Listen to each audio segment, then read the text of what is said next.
봄철이면 20%가량 증가하는 호흡기 질환자들. 덕분에 호흡기 질병과 관련된 산업의 매출도 최대 6배, 매년 급등하고 있는 상황이다.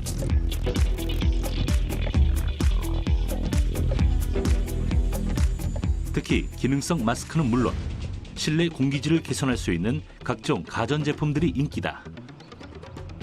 이들의 수요가 늘고 있는 이유, 바로 보이지 않는 적이라 불리는 미세먼지 덕분이다. 문제는 이 미세먼지가 다량의 중금속 등 유해성 물질을 함유하고 있다는 사실. 눈에 보이지 않기에 대수롭지 않게 여길 수 있는 이 조그만 물질들이 건강에 치명적인 영향을 줄 수도 있다. 이 물질들이 우리 몸에 농축이 되면 암을 일으킬 수 있다고 2013년 WHO에서 경고를 하고 있습니다. 우리는 과연 이 미세먼지에 대해 얼마나 알고 있을까? 또 보이지 않는 건강의 적으로부터 나를 지키는 방법은 무엇일까?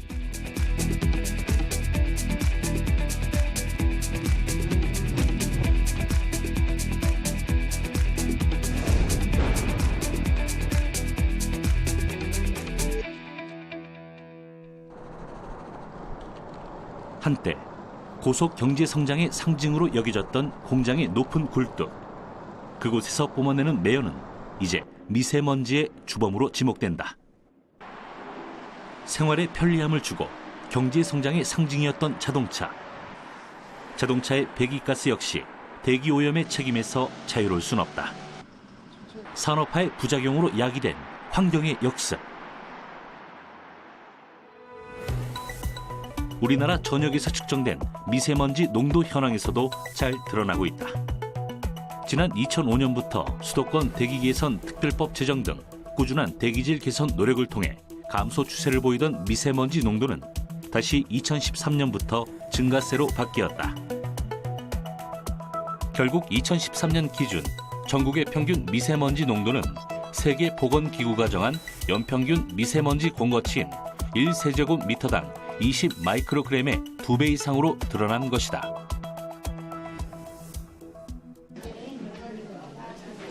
미세먼지가 다량으로 체내에 유입되어 쌓이게 되면 몸의 면역 체계가 뿌리채 흔들린다. 또한 수은, 카드뮴 등의 해로운 중금속 성분이 다량으로 함유되어 있기에 아토피 피부염을 악화시키기도 한다. 한 연구에 의하면 수도권에서만 미세먼지로 인해 연간 2만여 명의 조기 사망과 80만여 명의 폐 관련 질환이 발생한다고 한다. 이를 사회적 비용으로 환산하면 무려 12조 3천억 원으로 추정한다. 예를 들면 이제 피부에 직접적으로 닿게 되고 피부에 닿으면은 피부에 염증이 생기거나 아토피 피부염이 있는 경우는 이제 악화시킬 수가 있고요. 또 눈에 들어가면은 눈에 각막염이나 결막염, 눈곱이 끼거나 이런 증상이 나타날 수가 있고, 또 귀에 들어가면 이제 귀에 이 중이염도 생길 수가 있고요. 또 코에 들어와서 이제 이 비염, 또 부비동염이 생길 수가 있고, 이게 미세먼지가 이제 코를 통해서 들어가면서 후두염도 일으킬 수 있고, 또 한 가지는 이제 그 심장 질환, 협심증이나 이 심근 경색증이 있는 경우는 이 미세먼지가 들어오면서 폐에서 이제 가스교환이 장애를 일으키면서 이 폐에도 산소가 저하되고 심장에도 산소가 저하되면서 이제 더 심한 병을 일으킬 수가 있는 것이죠. 미세먼지가 인체에 미치는 영향을 직접적으로 증명하기란 쉽지가 않다. 결국 미세먼지가 폐에 미치는 영향을 알아보기 위해서 동물 실험을 진행해 보았다.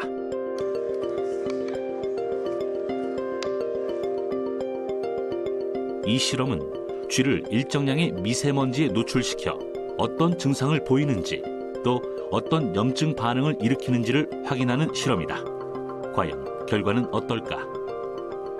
활발하게 활동하던 쥐는 미세먼지를 마신 뒤 이상 반응을 나타냈다. 30분쯤 지나자 활동량이 거의 사라진 것이다. 미세먼지에 노출된 쥐의 폐 기능을 확인해 보니 정상 쥐에 비해 눈에 띄게 떨어졌다. 또 현미경으로 폐 조직을 살펴본 결과 미세먼지가 폐포에 염증을 일으켰음을 알 수가 있었다. 이렇게 인체에 치명적인 위협을 가하는 미세먼지. 하지만 더 큰 위험이 있었으니 바로 초미세먼지다. 최근 우리나라에서도 그 심각성을 깨닫고 아예 미세먼지와 초미세먼지의 수치를 따로 측정해 일기예보를 제공하고 있다. 초미세먼지는 세계보건기구 산하 국제암연구소가 지정한 1급 발암물질 중에 하나이다. 미세먼지가 10마이크로미터, 즉 머리카락 단면의 약 7분의 1 정도라면 초미세먼지는 2.5 마이크로미터, 약 30분의 1 정도에 해당한다. 미세먼지보다 훨씬 입자가 작아 몸 깊숙한 곳까지 침투할 수 있다. 결국 자극이나 염증 반응을 더 많이 일으키기 때문에 훨씬 더 위협적인 존재로 인식되고 있다. 대개 PM2.5가 초미세먼지라고 하는데, 이런 PM2.5가 그 입자가 크기가 적어가지고, 예를 들면은 대개 입자가 흡입하게 되면은 코에서 걸러지고 이 기관을 통해서 기관지로 들어가고 폐포로 들어가게 되는데, 대개 초미세먼지는 입자가 크기가 적어서 이제 더 깊이 폐포에 침착할 수가 있는 것이죠. 우리나라의 미세먼지 오염도는 2000년대 들어 급격히 높아졌다. 전문가들은 그 원인 중 하나로 중국을 지목한다. 중국의 산업화가 진행되면서 발생한 오염물질이 고스란히 한국으로 넘어오는 것이다. 중국 공장에서 배출되는 아왕산 가스, 질소 산화물 등은 대기가 뿌옇게 되는 연무 현상을 만든다.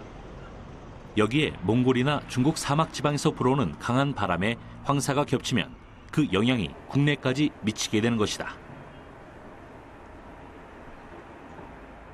중국인 경우에는 겨울철에 거기도 역시 이제 산업 활동에다가 어떤 추가적으로 그런 그 난방에 대한 그 대기오염 부하들이 더 추가로 생기기 때문에, 그래서 그런 그 중국에서 형성된 대기오염 지역을 하고 그다음에 황사가 같이 뭔가 좀 이렇게 혼재했었을 때에 그런 중국 대기오염을 흡착한 미세먼지들이 우리 인체에 미치는 영향은 조금 더 가중될 수 있는 것은 뭐 사실입니다.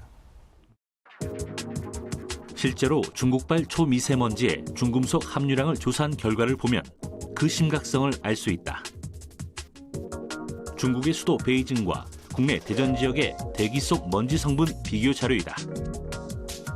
중국발 미세먼지에서 발암물질인 카드뮴, 비소 등 인체에 치명적인 성분들이 최대 약 5배가량 높게 검출되고 있음을 확인할 수 있다. 중국의 초고속 경제 성장과 산업화가 남긴 미세먼지가 자국인들의 삶을 위협하게 되자 요즘 중국에서는 변화의 움직임이 일고 있다. 중국에 사는 이 남성, 중국 역사상 최초로 환경 소송을 냈습니다. 이제는 스모그 문제는 더 이상 환경이 아닌 생명의 문제가 됐다는 겁니다. 정부를 탓하는 이유, 바로 법 집행을 제대로 정부가 하지 않았기 때문입니다. 오염물질 규제 조항은 있다고 합니다. 하지만 시행은 제대로 된 적이 없었다고 하는데요. 또 중국의 한 행위 예술가는 수도 베이징의 미세먼지들을 모아 벽돌을 만들어 눈길을 끌기도 했다. 그는 공업용 대형 청소기를 끌고 다니면서 천안문 광장 등 도시 명소 곳곳에서 먼지를 끌어모았다. 100일간 돌아다니며 모은 먼지는 끈적한 회색 오염물질이 되었고 점토를 섞어 회색 벽돌 한 장으로 탄생했다. 도시의 오염을 상징하는 이 벽돌은 중국인들에게 환경 문제의 경각심을 일깨우고 있다. 하지만 국내에서 생성된 초미세먼지의 위험성도 만만치 않다. 그래서 각 자치단체에서는 이동식 대기오염 측정 차량을 통해 도로를 주행하며 자동차에서 내뿜는 배기가스를 포집해 주변의 대기오염도를 실시간으로 검사하고 있다.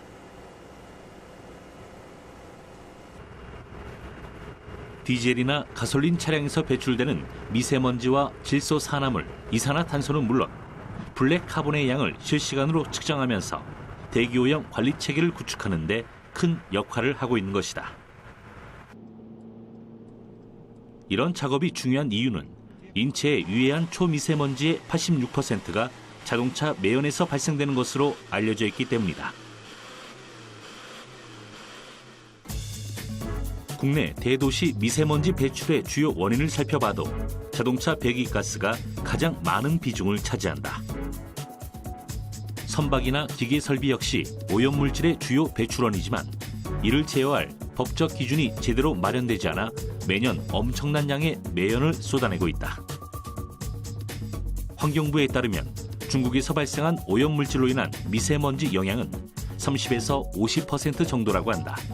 다시 말해 50에서 70%는 국내에서 발생한 오염물질에 따른 것이다. 결국 대부분의 사람들은 어쩔 수 없이 미세먼지를 마시며 활동할 수밖에 없는 상황이다. 인체에 치명적인 손상을 가져올 수 있는 미세먼지에 대한 노출과 피해, 혹시 보상 방안은 없을까? 사실 그 미세먼지의 발생 원인이 무엇인지에 대해서 지금 사실 명확하게 조사가 안 돼 있는 상황이에요. 예를 들어서 중국발 황사의 영향이 어느 정도이고, 그다음에 우리나라 자체에서 발생하는 미세먼지의 비중이 어느 정도인지, 이것조차도 사실은 조사에 따라서 너무나 천차만별이고, 예를 들어서 뭐 공장이면 공장, 뭐 이런 식으로 특정이 돼야 되는데 이 특정이 상당히 곤란한 문제가 있죠. 뭐 그런 굉장히 복잡한 문제가 있어가지고 이 중국 정부를 상대로 한다든가 이런 게는 굉장히 좀 쉽지 않은 그런 문제죠. 우리나라에서는 2007년 최초로 자동차 회사와 국가를 상대로 대기오염 피해에 대한 배상을 청구하는 집단 소송이 제기되기도 했었다. 하지만 국가나 자동차 회사에서 손해배상의 책임이 없다는 최종 판결이 내려졌다. 이는 이웃나라 일본과는 사뭇 다른 결과였다. 일본 동경에서 1996년도부터 시작을 해서 2007년도에 이제 그 대기오염 소송을 해서 1심에서 일부 이겼습니다. 일본은 그때 정말 우리가 놀란 것이, 일본은 그 지방자치단체에서 이런 대기오염으로 인한 피해 이런 것들을 수십 년에 걸쳐서 20년 이상 역학조사를 쭉 그 지방자치단체의 재정으로 역학조사를 해온 거예요. 이게 결정적인 증거가 돼가지고 동경 대기오염 소송에서 일부 승소를 한 건데, 제가 서울 대기오염 소송을 하면서 느낀 건데, 우리나라는 지방자치단체에서 일체 이런 그 역학조사가 없었어요. 그래서 그 정말 그 우리나라에서도 이런 부분에서 이 지방자치단체에서 좀 신경을 써가지고 예산을 좀 투입을 해가지고 역학조사를 해야 될 필요성이 있다, 이런 생각이 많이 가졌습니다. 이런 차이는 미세먼지 관련 규제를 살펴봐도 확인할 수 있다. 우리나라는 세계보건기구 권고 기준 등을 고려해 국내 대기 환경 기준을 설정하고 있다. 하지만 세계보건기구 권고 수준에 비해 굉장히 높은 수치이다. 결국 우리나라는 상대적으로 선진국 대비 환경 기준이 느슨한 면이 있다는 평가를 받고 있다. 지금 뭐 EU 같은 경우가 이제 상당히 그 기준이, 대기 환경 기준이 상당히 엄격한 편이거든요. 뭐 전에 보면은 뭐 예를 들어서 이제 그 어느 뭐 EU의 어떤 나라를 보니까 자동차를 어디 외곽에다가 두고 시내에 들어갈 때는 이제 갈아타고 뭐 대중교통 수단을 이용해야 한다든가, 이런 식으로 이제 도심에 어떤 진입하는 그런 어떤 차량을 상당히 좀 제한하는 그런 정책을 쓴다든가, 뭐 그런 어떤 정책을 강력하게 써야 될 뿐만 아니라 시민들도 거기에 대해서 적극적으로 사실은 그 동의를 하고 따라줘야 되겠죠. 폭스바겐 배기가스 조작 사건이 발생한 직후 유럽연합에서는 대규모 리콜 조치를 결정했다. 또한 보다 강력한 자동차 업계 규제 방안을 마련하는 등 발빠른 대처에 나서고 있는 것이다. 이런 국가의 노력들은 결국 나라의 공기질을 결정하는 데 결정적인 역할을 하게 된다. 세계 주요 도시 연평균 초미세먼지의 농도를 비교해 보면 우리나라는 유럽에 비해서 약 1.6배, 일본에 비해서는 2배가 넘는 초미세먼지를 배출하고 있다. 선진국들의 규제가 우리나라나 중국에 비해 얼마나 엄격한지 확인할 수 있다. 사실은 대기오 현상이 내 지역에 생겼을 때 내가 할 수 있는 일이 별로 없습니다.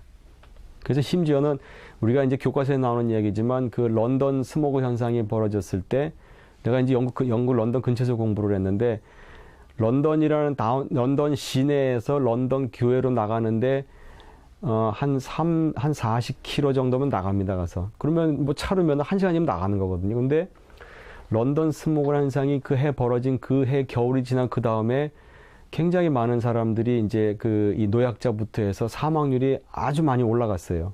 그건 뭐냐면 설사 그렇다 할지라도 어떤 우리가 오염 현상이 벌어졌을 때 우리가 일상생활을 그렇게 쉽게 바꿀 수가 없거든요, 이게.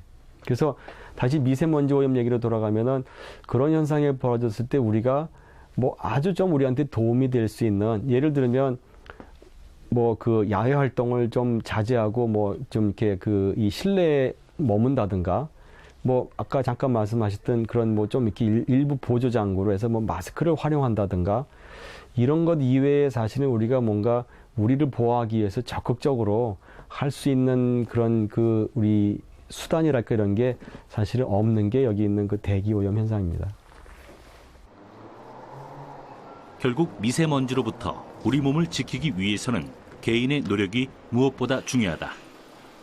먼저 국내 미세먼지에 대한 정확한 정보를 알아보기 위해서 국립환경과학원의 수도권 대기오염 집중 측정소를 찾아가 봤다. 이곳에서는 대기오염 물질을 실시간 자동 측정한다. 실시간 대기 상태를 모니터링해 데이터를 구축하고 미세먼지를 비롯한 중금속의 농도를 분석하는 작업도 함께 이루어진다. 그렇다면 미세먼지는 어떻게 측정되는 것일까? 측정소 옥상으로 올라가면 가로등처럼 생긴 파이프가 곳곳에 설치되어 있다. 바로 이 갓부분이 먼지 흡입구다. 흡입구로 들어온 공기가 파이프 속 분립관을 통과하면 큰 먼지와 미세먼지가 분리되어 쌓이게 된다. 네, 이 측정소의 경우에는요, PM10과 PM2.5에 대한 대기 중의 농도를 측정을 하고요. 또 특히 PM2.5 안에 어떠한 구성 성분이 있는지를 각각의 해당되는 장비를 통해서 샘플링을 하고 안에 어떤 성분이 있는지를 분석을 하는 그런 역할을 하고요. 이러한 결과들은 국민들에게 이제 제공하기 위해서 데이터를 수집하고 국민들에게 웹을 통해서 데이터를 제공을 하고 있습니다. 이렇게 포집된 미세먼지는 바로 아래층에 위치한 분석실로 곧바로 이동한다. 서울시에는 총 46개의 대기오염 측정소가 운영되고 있는데 미세먼지 구성 성분까지 동시에 분석하는 곳은 바로 여기 수도권 대기오염 집중 측정소가 유일하다. 바로 이 관이 채취관과 분석 장비를 연결시켜주는 통로이다. 네, 시료 채취관을 통해서 채취된 미세먼지가 필터에 쌓이게 되고요. 1시간 정도 쌓인 미세먼지의 농도를 실제 분석부에서 분석을 해서 미세먼지 농도가 얼마가 되는지 그런 결과들을 표출을 하고 있습니다.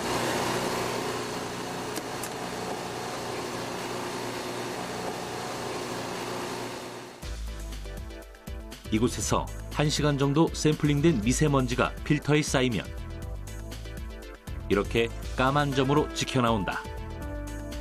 걸러진 먼지에 방사선을 투과시킨 후 흡수율을 계산하면 미세먼지의 농도를 측정할 수 있는 것이다.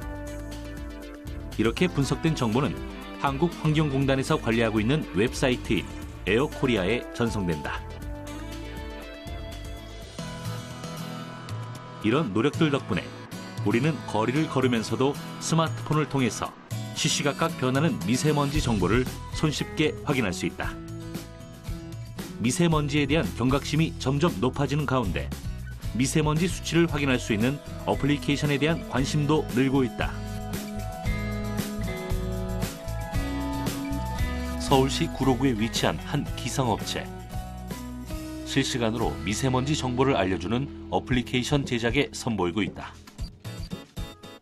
예전엔 집을 나설 때 날씨 정보를 확인하는 데 그쳤다면 요즘 사람들은 미세먼지 예보에 더 민감한 반응을 보인다고 한다. 때문에 어플리케이션 업체들도 기술 개발에 대한 열의가 뜨겁다. 대부분의 미세먼지 관련 어플리케이션 이용 방법은 간단하다. 단 한 번의 터치로 전국 각 지역의 대기 상황을 확인할 수 있다. 특히 미세먼지에 민감한 사람들을 위해 기본 수치는 물론 색깔을 이용해 미세먼지의 정도를 예보해주고 있다. 또한 도심 내에서 각 지역구별 미세먼지 농도를 실시간으로 제공하고 있기 때문에 현재 내가 있는 지역의 공기질을 확인할 수 있다. 경기도 용인에 위치한 한 국내 업체의 기술개발연구소. 미세먼지 관련 용품들을 지속적으로 개발해 선보이고 있는 이 회사의 주력 제품 중에 하나는 미세먼지를 차단할 수 있는 기능성 마스크이다.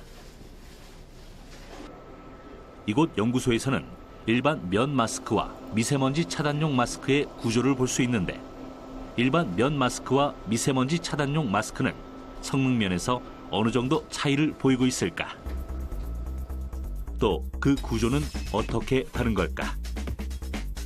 제작진은 각각 마스크들을 기능과 구조를 자세히 살펴보기 위해서 연구진에게 마스크 구조 확인 비교 실험을 부탁해 보았다.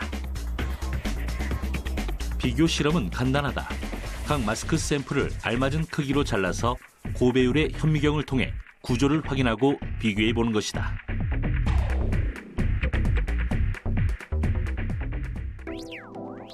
현미경의 재물대 위에 마스크 샘플 조각을 올려놓고 유리를 덮은 다음 핸들을 돌려 배율을 조정한다. 이번 실험은 200배의 배율로 구조를 관찰할 예정이다. 모니터를 통해 미세먼지 차단용 마스크의 구조가 드러난다. 촘촘하게 엉켜있는 구조. 한눈에 보기에도 미세먼지가 통과할 틈이 없어 보인다. 그렇다면 일반 면 마스크와는 어떤 차이가 있을까? 일반 면 마스크는 일반 섬유가 직각으로 교차되는 이런 형태의 섬유 조직을 가지고 있고 황사 마스크는 무작위로 되어 있는 필터를 사용하기 때문에 면 마스크보다 훨씬 더 작은 구조로 되어 있기 때문에 미세먼지를 더 효율적으로 차단해 주는 것을 이 그림으로 볼 수 있습니다. 보다 정확한 차이를 알기 위해서 일반 면 마스크와 미세먼지 차단용 마스크의 구조를 확대해서 비교해 보았다. 나타나지 않는 마스크의 구조와 틈새의 차이가 확연하게 구분이 된다.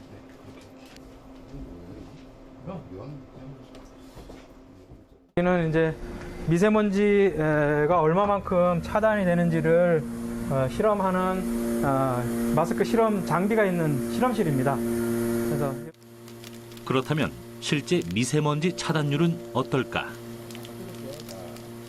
이번엔 미세먼지 차단용 마스크와 일반 면 마스크의 미세먼지 차단율을 비교해 보기로 했다.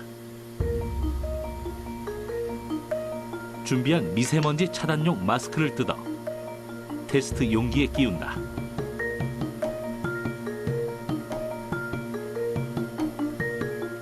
이곳에 먼지를 통과시킨 후 마스크의 차단율을 확인하는 것이다.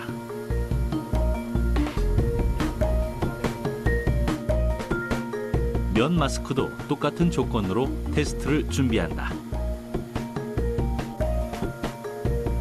과연 두 마스크의 미세먼지 차단율은 얼마나 차이가 날까? 먼저 미세먼지 차단용 마스크에 먼지를 투과시켰다.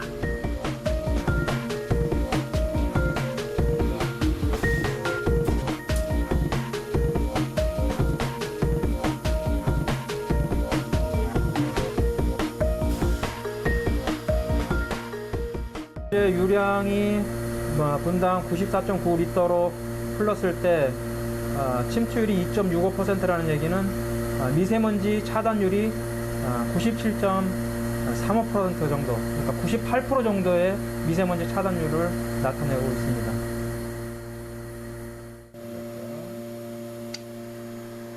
이번엔 일반 면 마스크에 먼지를 투과시켜 보았다.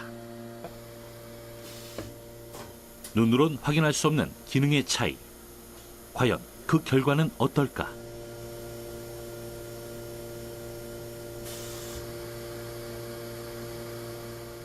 면 마스크를 분당 95.1리터를 투과했었을 때 페네트레이션이 투과율이 80.7%라는 얘기는 미세먼지 차단율이 20% 정도밖에 안 나왔다는, 거의 미세먼지를 차단하지 못한다는 것을 보여주고 있습니다.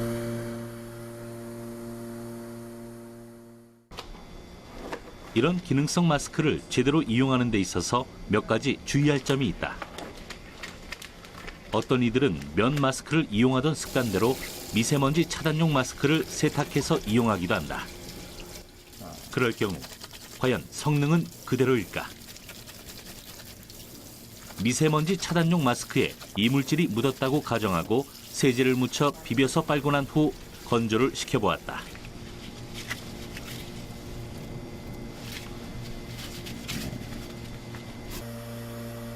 겉으로 보기에는 처음과 다름없는 미세먼지 차단용 마스크. 다시 먼지를 통과시켜 차단율을 확인해 보았다. 일반적으로 마스크를 세탁을 하게 되면 마스크 내부에 있는 필터에 손상이 이루어지기 때문에 마스크의 차단 효율이 굉장히 떨어집니다. 실제적으로 미세먼지 차단율이 97%던 것이 50%대 이하로 급격하게 떨어지는 것을 확인할 수 있었습니다. 세탁으로 마스크의 기능이 절반가량이나 떨어진 것을 확인할 수 있었다. 마스크는 크게 겉면에 그 외부 오염으로부터 차단해주는 외피와 그 얼굴 안쪽에 착용할 수 있는 내피가 구성되어 있고요. 가운데에 궁극적으로 먼지 입자나 초미세먼지 입자를 걸을 수 있는 필터로 구성되어 있습니다. 그래서 내피는 가급적 손을 대지 마시고 얼굴에 바로 착용을 해주시면 되고, 외피도 오염이 됐다는 얘기는 필터도 오염이 될 가능성이 높기 때문에 그때까지만 착용을 해주시면 될 것 같습니다. 착용법도 중요하다. 먼저 마스크를 착용하기 전 외피와 내피가 오염되지 않았는지 확인한다. 그 다음은 코 지지대가 있는 쪽을 위쪽으로 얼굴에 착용한다. 같이 동봉된 고리를 머리 위로 연결시키면 밀착력을 높일 수 있다. 그러나 무엇보다 중요한 것은 바로 제대로 된 제품을 고르는 일이다.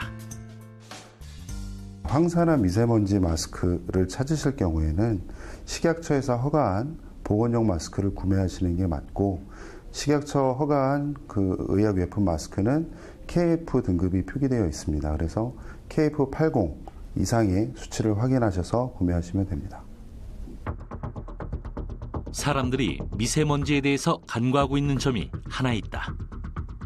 바로 실내에서 발생되는 미세먼지이다. 먼저 많은 사람들이 이용하고 있는 대중교통이나 직화구이를 이용하는 음식점에서 발생할 수 있는 미세먼지의 위험성에 대한 이해가 필요하다.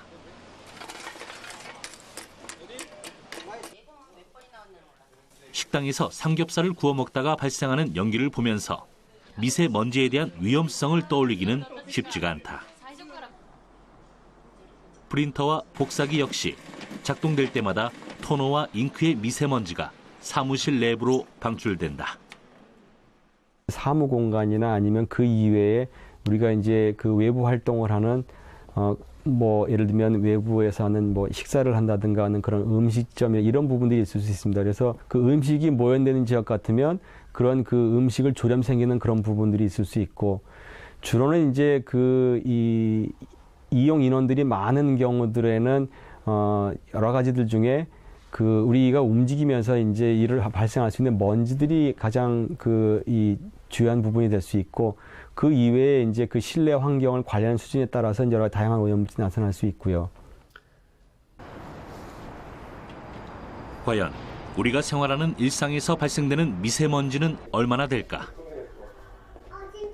아직 미혼이지만 어린 조카들과 생활하고 있어 청결에 유독 신경을 쓰게 된다는 이경은 씨의 일상을 취재해봤다.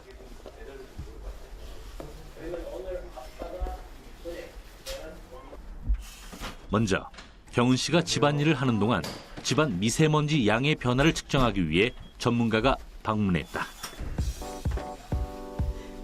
깔끔한 성격 탓에 잘 정돈된 집안. 과연 미세먼지의 양은 어떨까? 휴대용 실내먼지 측정기를 통해서 확인해본 결과 집안의 공기질을 점수로 환산해 봤더니 100점 만점에 76점, 즉 보통으로 드러났다. 적어도 안심하고 활동할 수 있는 수준이다. 바쁜 가족들 대신 식사 준비를 하는 경은 씨. 오늘 그녀가 준비하는 메뉴, 바로 삼겹살이다. 가스불을 올리고 고기를 굽기 시작하지만 바깥 공기가 그리 좋지 않아서 창문은 열지 않고 고기를 굽는 경은 씨. 삼겹살이 노릇노릇 익어가면서 어느새 연기가 피어오른다.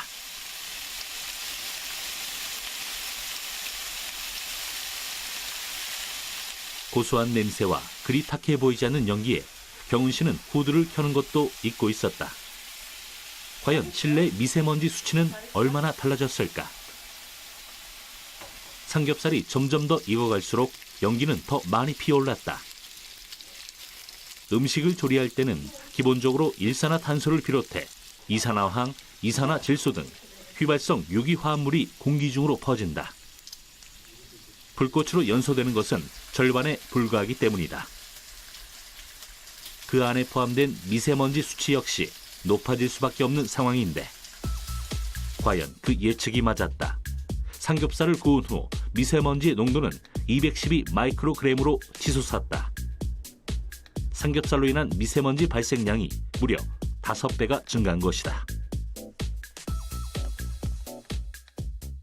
조금 전에 삼겹살을 구운 거는 밀폐된 공간에서 가정용 후드를 틀지 않고 삼겹살을 구웠을 적에 약 212 마이크로그램의 미세먼지 수치가 나왔습니다. 이 수치는 160 마이크로그램의 미세먼지 수치를 보이는 외부에서 활동을 할 경우 밀폐된 공간에서 약 1시간 반 동안 담배 연기를 흡입하는 것 같은 굉장히 심각한 그런 미세먼지 수치입니다. 흡연이 폐암을 유발한다는 사실은 잘 알려져 있다. 그런데 평생 한 번도 담배를 핀 적이 없는 중년 여성 가운데 폐암 환자가 늘고 있는 이유는 과연 무엇일까? 국립암센터가 그동안 폐암 수술을 받았던 환자들을 분석한 결과 여성 가운데에서도 87.8%가 흡연 경력이 없었던 것으로 조사되었다. 예방책은 의외로 간단하다. 바로 조리를 할 때 후드를 사용하는 것. 후드를 켜고 다시 삼겹살을 구워보았다.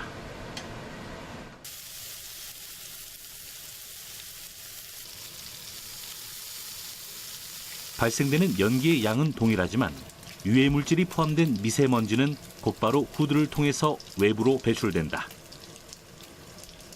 그렇다면 실제로 미세먼지의 양은 어떤 변화가 있는지 확인해 보았다.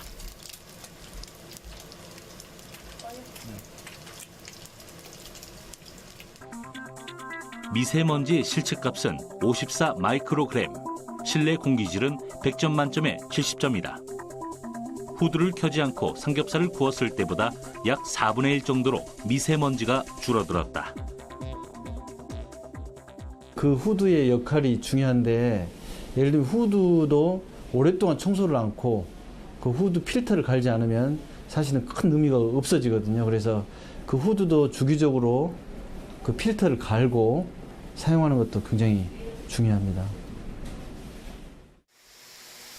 실내 청기를 중요시하는 경은 씨는 틈이 나면 습관적으로 청소기를 돌린다.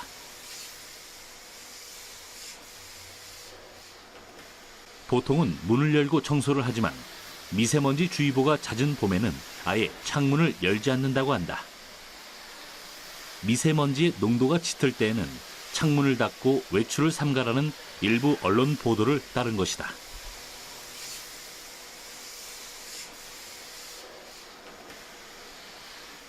과연 청소기를 통해서 집안의 먼지들을 빨아들이고 나면 공기 중 미세먼지의 양은 어떻게 변할까?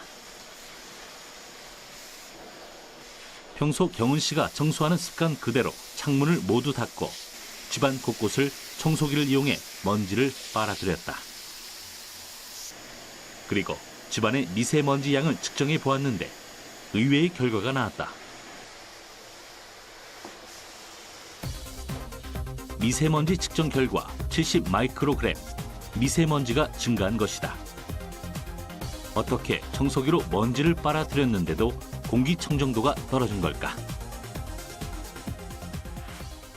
청소를 했는데 왜 수치가 올라갔냐면은 미세먼지 입자는 공기보다 이제 가볍기 때문에 그 실제로 청소기를 돌렸을 적에 오히려 더 공중으로 부유를 하면서 미세먼지들이 활발하게 공기 중에 떠다니는 결과를 낳게 된 겁니다. 실제로 보고 좀 많이 당황했어요. 왜냐하면 저는 가족들 생각한다고 또 열심히 청소하고 좀 깨끗하게 저는 살고 있다고 생각을 했는데 오히려 청소를 하는 동안에 그 미세먼지가 훨씬 더 많이 나온다라는 그 사실이 좀 당황스럽긴 하네요. 진공청소기는 그 자체로도 모터가 회전축과 마찰하면서 미세먼지가 발생한다. 또 필터를 청소하지 않으면 청소기 안의 먼지가 다시 나올 수 있기 때문에 실내 미세먼지 양을 줄이기 위해서는 필터를 자주 교체하는 것이 무엇보다도 중요하다. 그러나 뭐니 해도 실내 미세먼지를 줄이는데 가장 중요한 일은 창문을 활짝 열고 환기를 시키는 일이다. 우리가 환기를 했었을 때 건물을 예를 들면 집에 문을 연다든가 창문을 열어서 환기를 했었을 때 외부에서 먼지가 일부 들어온다는 것은 그것만큼의 실내에 있는 오염물질이 밖으로 나가는 거기 때문에 전체적으로는 일부 오염물질을 받아들이고 더 많은 오염물질을 밖으로 내놓는 그런 효과가 있기 때문에 주거 환경에서는 되도록이면 조금 더 그 환기를 많이 하는 것이 그 실내에 있는 미세먼지뿐만이 아니고 오염을 관리하는데 많이 도움이 되는 것으로 그렇게 이해하고 있습니다. 실내 공기를 신선하게 유지하는 방법 중에 하나로 주목받고 있는 것이 있다. 바로 이 식물들. 실내에서 키우면 자연적으로 공기를 정화해주는 공기정화식물은 실내 미세먼지의 위협에 시달리는 현대인들에게 좋은 파트너가 된다고 하는데 과연 그 효과는 어느 정도일까?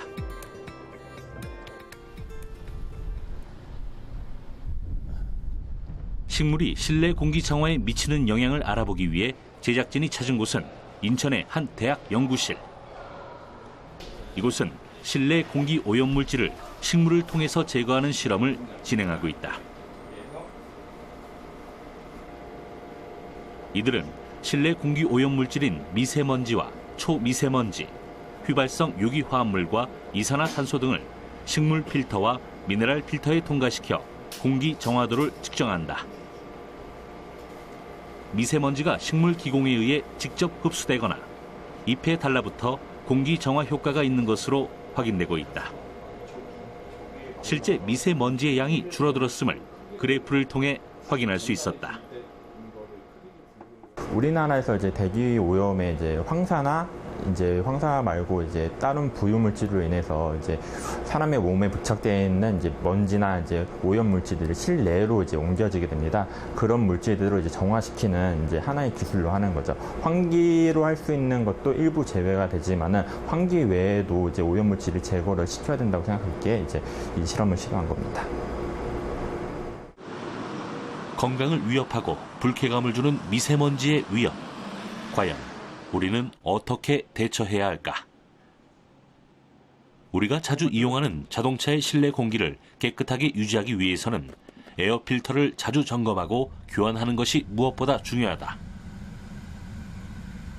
특히 미세먼지가 심한 날, 자동차 실내 공기 조절 장치를 내부 공기 순환 모드에 두면 외부에 오염된 공기 유입을 막을 수 있다. 환기가 필요할 때나 비교적 공기가 깨끗한 시골길을 달릴 때는 외부 순환 모드로 전환해 바깥 공기를 들어오게 하는 것이 좋다. 건강을 위협하고 생활에 불쾌감을 주는 미세먼지의 위협. 하지만 실내 청소 시 물걸레를 이용하는 것만으로도 미세먼지 발생을 줄일 수 있다. 또 손을 자주 꼼꼼히 씻는 습관을 들이는 것도 중요하다. 또한 충분한 양의 물을 마시는 것이 그 어느 때보다 중요하다. 수분은 체내 대사를 활발하게 만들어 노폐물을 배출시키기 때문이다. 점점 수위가 높아지는 미세먼지의 위협에 제대로 대처하기 위해서 전문가들의 의견에 귀를 기울일 필요가 있다. 예를 들면 미세먼지에 대한 사실은 연구가 그렇게 많이 돼 있지는 않습니다. 그래서 미세먼지가 어떤 영향을 미치는지 어떤 전체적인 몸의 기관에 이런 연구들이 많이 이제 돼야 그것에 이제 예방하는 방법, 만약에 생겼을 때 그 미세먼지를 타겟으로 하는 어떤 치료제 개발 이런 것들이 이제 앞으로 돼야 되죠. 대기 오염은 나의 의지와 무관하게 사실 피해를 입는 거거든요. 이런 이제 피해를 우리가 없애려고 하면은 사실 이 국가나 지방자치단체에서도 그런 자동차 배출가스를 저감시키는 이런 적극적인 조치를 취해야 되고, 도심으로 진입하는 어떤 자동차라든가 이런 것들을 적극적으로 좀 규제하거나, 또는 자동차를 좀 운행을 좀 줄일 수 있는 이런 그 정책들을 강력하게 좀 실시를 해야 된다고 생각을 합니다.